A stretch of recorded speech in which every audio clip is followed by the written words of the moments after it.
हम आपके ऋणी हैं, आपके आभारी हैं माननीय मुख्यमंत्री जी।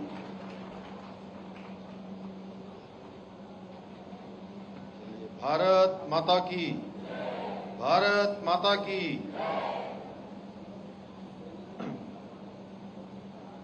आज नरेंद्र सिंह नेगी संस्कृति सम्मान समारोह के अवसर पर, जिनके नाम से ये सम्मान समारोह आज दूसरे वर्ष आयोजित हो रहा है, आदरणीय नरेंद्र सिंह नेगी जी पद्मश्री कल्याण सिंह रावत जी, श्री SR हरनोट जी, जिनको आज इस सम्मान से यहाँ पर सम्मानित किया गया है, श्री SP सेमवाल जी, डॉक्टर बलूनी जी, डॉक्टर ईशान पुरोहित जी और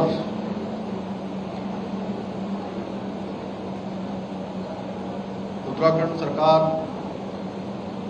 में अपर सचिव IAS श्री ललित मोहन रॉयल जी, मंच का संचालन करने वाले गणेश कुकसाल, गणी भाई, प्रोफेसर गोविंद सिंह बिष्ट जी एवं यहाँ पर आए हुए सभी हमारे सम्मानित जन, हमारे श्री विश्वजीत सिंह नेगी जी, प्रेस क्लब के अध्यक्ष, और सभी आए हुए सभी सम्मानित अतिथिगण, सभी लोक कलाकार, साहित्यकार, कला प्रेमी एवं शिक्षा से जुड़े हुए सभी हमारे शिक्षाविद, उपस्थित छात्र एवं छात्राएं, मीडिया के सभी मित्र, मैं सभी का आज इस विशिष्ट कार्यक्रम में हृदय से स्वागत करता हूं, आप सभी का अभिनंदन करता हूं। ये मेरे लिए अत्यंत गर्व का विषय है कि आज मुझे इस आयोजन के माध्यम से हमारी लोक संस्कृति के आप सभी संभावकों के समक्ष उपस्थित होने का शुभ अवसर प्राप्त हो रहा है। आदरणीय नेगी जी के नाम से दिया जाने वाला ये प्रतिष्ठित सम्मान हिमालयी राज्यों में संस्कृति, साहित्य, कला और सामाजिक सरोकारों के क्षेत्र में विशिष्ट योगदान देने वाले व्यक्तियों को प्रदान किया जाता है और इस वर्ष ये सम्मान हिमाचल प्रदेश के वरिष्ठ साहित्यकार श्री SR हरनोट जी को प्रदान किया जा रहा है, जिन्होंने अपनी लेखनी और साहित्य के माध्यम से हिमालयी समाज की संवेदनाओं, संघर्ष, लोक संस्कृति को सशक्त अभिव्यक्ति प्रदान की है। उनके बारे में सेमवाल जी ने बहुत विस्तार से यहाँ पर हम सबके समक्ष उनका विस्तृत वर्णन यहाँ पर किया। मैं आज के इस अवसर पर श्री हरनोट जी को समस्त उत्तराखंड वासियों की तरफ से, अपनी तरफ से, आपकी तरफ से हार्दिक बधाई देता हूँ, शुभकामनाएं देता हूँ।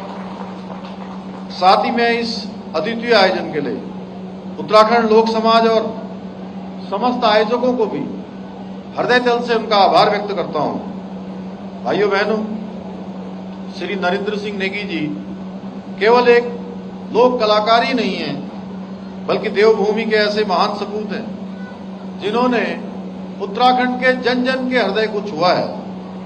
नेगी जी ने अपने गीतों के माध्यम से उत्तराखंड की आत्मा को स्वर प्रदान किया है। मैं कहूं कि आत्मा को स्वर प्रदान किया है तो इसमें कोई अतिशयोक्ति नहीं होगी। नेगी जी ने हमारे लोक जीवन की पीड़ा, प्रेम, संघर्ष और सौंदर्य को सुरों में ढालकर न केवल उसे जीवंत किया है, बल्कि हमारी सांस्कृतिक चेतना को नई ऊर्जा भी प्रदान की है। इनके अनेक गीत, जिसमें से प्रमुख रूप से गुरु गोरखनाथ, मेरा पहाड़ पहाड़ा, लागी बेरा भूली, छैया लोग, छैया ठौर और नंदा देवी का मेरो हिमाल जैसे प्रसिद्ध गीत हमारी जन भावनाओं को एक जीवंत उनकी सरिता है। इनके ठंडो रे ठंडो, मेरा पहाड़ों की हवा ठंडी, पानी ठंडो, ये गाना सच में मुझे व्यक्तिगत रूप से बचपन से ही बहुत पसंद था और इसे मैं बचपन से ही हमेशा गुनगुनाता रहता था। और अगर आज भी वो कुछ यहाँ से बोल रहे होते, अगर मुझसे पूछते या मैं अपनी फरमाइश करता उनके सामने, उनसे निवेदन करता, तो मैं आज भी उनसे यही कहता कि ये गाना सुना दीजिए। और वो जितनी बार भी मंचों पर कहीं होते हैं तो मैं हर बार उनसे इसी के लिए उनसे अनुरोध करता हूं। और इनसे मैं सच में जब भी मिलता हूं, कहीं भी मिलते हों, इनका एक सादगीपन और पहाड़ के प्रति प्रेम देखकर सच में मैं बहुत प्रभावित होता हूं। अभी 4-5 दिन पहले ही आप जब साहित्य और संगीत के क्षेत्र में काम करने वाले अन्य लोगों के साथ मुझे मिले थे, तो उस दिन भी आपने मुझे कहा गढ़वाली, कुमाऊनी, जौनसारी, इन भाषाओं का पीढ़ी दर पीढ़ी रूपांतरण होना चाहिए, ये विरासत स्थानांतरित होनी चाहिए। इसके लिए हम सबको मिलकर काम करना है। और हमेशा आप मुझे प्रेरित करते हैं, मेरा प्रोत्साहन करते हैं कि हमारी जो बोली भाषा है वो हमारे आने वाली नई पीढ़ी को विरासत के रूप में प्राप्त हो। नेगी जी ने पलायन के दर्द, पर्यावरण की चिंता और विशेष रूप से जो हमारी पहाड़ी महिलाएं हैं उनके जीवन संघर्ष पर भी कई मार्मिक गीत रचे हैं। और इसके बारे में जो हमारे पूर्व डीजीपी हैं श्री अनिल रतूड़ी जी ने बहुत अच्छी व्याख्या पिछले कार्यक्रम में करी थी। वैसे आज मुझे लग रहा था कि वो भी होंगे, लेकिन शायद वो कहीं देहरादून में नहीं है, देहरादून से बाहर होने के कारण से, और उनसे मेरी विस्तृत रूप से चर्चा हुई।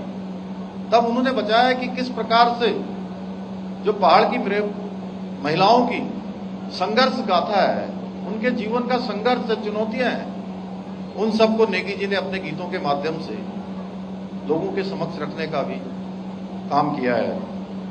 नेगी जी ने अपने समुद्र गीतों, लोक धुनों और लेखनी के माध्यम से न केवल हमारी सांस्कृतिक विरासत को नई ऊंचाइयां दी हैं, बल्कि उत्तराखंड की आत्मा को सुरों में पिरोकर उसे केवल उत्तराखंड और देश में ही नहीं बल्कि पूरे विश्व पटल पर प्रतिष्ठापित किया है। भाइयों बहनों, उत्तराखंड सहित हमारे सभी हिमालय राज्यों की जो लोक संस्कृति है वो बहुत विशिष्ट है। आज हरनोट जी हमारे बीच में हैं और हम सब लोगों का एक जैसा मिलता जुलता पूरा परिवेश है, एक जैसी हमारी संस्कृति है, एक जैसा रहन सहन है, एक जैसी बोली भाषा है, एक जैसा जीवन का संघर्ष है, एक जैसी चुनौतियां हैं। जैसे इस वर्ष हमने पूरे राज्य के अंदर 5 अगस्त धराली से जो आपदाओं की पीड़ा और उसकी चुनौती का सामना किया है, उसी प्रकार से हिमाचल प्रदेश में भी, वहां भी बहुत बड़ी आपदा से क्षति हुई है। दोनों ही राज्यों में बड़ी क्षति हुई है। आज मैं अगर अन्य क्षेत्रों की बात करूं, लोक गायन के क्षेत्र में लोक संगीत, लोक नृत्य, अनेक प्रकार की शैलियां और अनेक वाद्य यंत्र हमारी लोक संस्कृति को और अधिक समृद्ध बनाते हैं। हमारे यहाँ के जागर, बेड़ा, मांगल, खुदेड़, चौपाटी सहित अनेक तरह के पारंपरिक गीत हमारी जीवन शैली और हमारी भावनाओं के प्रतिबिंब हैं।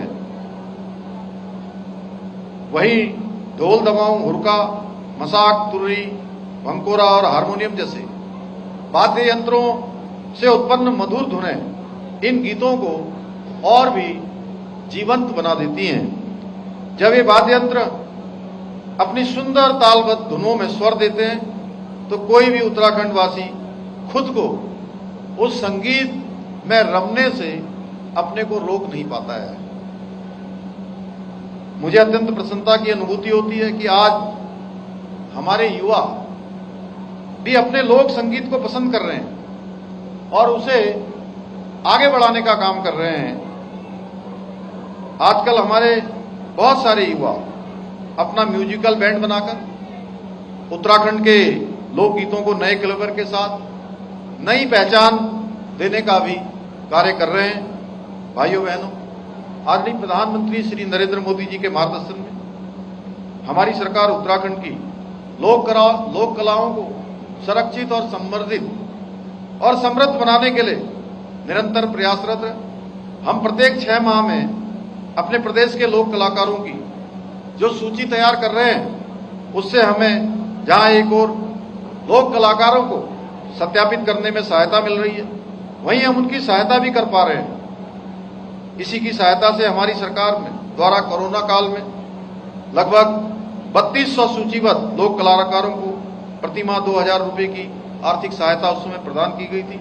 इसके अलावा हम लोक कला के क्षेत्र में अपना जीवन समर्पित करने वाले 60 वर्ष से अधिक आयु के वृद्ध और अस्वस्थ लोक कलाकारों को प्रतिमाह 3000 रुपए की पेंशन भी प्रदान कर रहे हैं। यही नहीं, हमारी सरकार अपनी लोक कला और संस्कृति को सहेजने और उसे नई पीढ़ी तक पहुंचाने के लिए गुरु शिष्य परंपरा के अंतर्गत 6 महीने की लोक प्रशिक्षण कार्यशालाओं का आयोजन भी कर रही है। इन कार्यशालाओं के माध्यम से युवा पीढ़ी को हमारी पौराणिक लोक संस्कृति की महत्ता और उसकी समृद्ध परंपराओं के प्रति जागरूक किया जा रहा है। इसके साथ ही हम लोक सांस्कृतिक धरोहर की लिपियों को प्रकाशित करने के लिए भी आर्थिक सहायता भी प्रदान कर रहे हैं। हम आर्ट गैलरियों की भी स्थापना भी कर रहे हैं, जिसके माध्यम से हमारी सांस्कृतिक धरोहरों को बचाने और विकसित करने में सहायता मिल सकेगी। इतना ही नहीं, हमारी सरकार साहित्य और संस्कृति के संरक्षण एवं प्रोत्साहन के लिए संकल्पित होकर निरंतर कार्य कर रही है। हम जहां एक और उत्तराखंड साहित्य गौरव सम्मान, साहित्य भूषण, लाइफ टाइम अचीवमेंट पुरस्कार के माध्यम से उत्कृष्ट साहित्यकारों को सम्मानित कर रहे हैं, वहीं हम हिंदी सहित विभिन्न भाषाओं में ग्रंथ प्रकाशन के लिए साहित्यकारों को अनुदान भी प्रदान कर रहे हैं। यही नहीं, हम स्थानीय भाषाओं और बोलियों के संरक्षण के लिए भी सतत प्रयास कर रहे हैं, ताकि आने वाली पीढ़ियां अपनी समृद्ध भाषाई विरासत से जुड़ी रहे। भाइयों बहनों, हमारी सरकार अपनी समृद्ध सांस्कृतिक विरासत और लोक परंपराओं को सुरक्षित रखने के लिए विकल्प रहित संकल्प के मूल मंत्र के साथ निरंतर कार्य कर रही है। मुझे पूरा विश्वास है, हमारे इस संकल्प को साकार करने हेतु आप सभी अपनी कला, प्रतिभा और लेखन के माध्यम से समाज का मार्गदर्शन करते रहेंगे और हमारी लोक संस्कृति और परंपराओं को समृद्ध बनाने में अपना अमूल्य योगदान देते रहेंगे। इसी विश्वास के साथ एक बार फिर से मैं आप सभी का पुनः अभिनंदन करते हुए और नेगी जी के जन्म दिवस के अवसर पर ये कार्यक्रम प्रारंभ किया गया था, लेकिन इस बार 12 अगस्त को एक बड़ी आपदा का उस समय हम सामना कर रहे थे, इसलिए ये कार्यक्रम थोड़ा समय के बाद हो रहा है। लेकिन मुझे लगता है कि अगले साल भगवान की कृपा रहेगी और सब सामर्थ्य रहेगा, तो उसी दिवस पर ये कार्यक्रम होगा और हम सब लोग इसी प्रकार से एकत्र होंगे और उनके द्वारा जो साहित्य के क्षेत्र में, संगीत के क्षेत्र में जो पूरा जीवन अर्पित किया है, समर्पित किया है, उसका स्मरण करेंगे और उसको नई पीढ़ी तक वो हमारी विरासत आगे बढ़े। ऐसा निश्चित रूप से हम सब इस प्रकार से इन कार्यक्रमों को लगातार आगे बढ़ाएंगे। मैं आप सभी का एक बार फिर से अभिनंदन करते हुए, सभी का धन्यवाद करते हुए अपनी बात समाप्त करता हूँ। बहुत बहुत धन्यवाद।